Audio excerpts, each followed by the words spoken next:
Hello everyone, welcome to our channel. Don't forget to subscribe and click on the bell icon. In this video, we will show you how to change caps to lowercase in Excel. Many a times, a user might type in text without realizing that the entire text was written with the caps lock turned on. This user can either retype everything again in the lowercase or can convert the text written in caps to lowercase.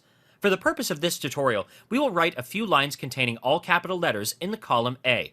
Once you have entered the data, insert the lower formula in the cell where you want to reproduce the text written in caps into lowercase. Type in equals to lower, bracket open, the cell containing the capital letters, bracket closed. You will see that the text written in the cell was copied to the one where you placed the formula. However, in the transition process, the caps was changed to lowercase. Now you can drag the formula if you want to apply it to other cells as well. If you want to change the letters in lowercase into capital letters, type in the following formula. Equals to upper, bracket open, the cell containing the lowercase letters, bracket closed. You will notice that the letters in lowercase were changed to caps. In this manner, you can change caps to lowercase or vice versa in Excel. Thanks for watching.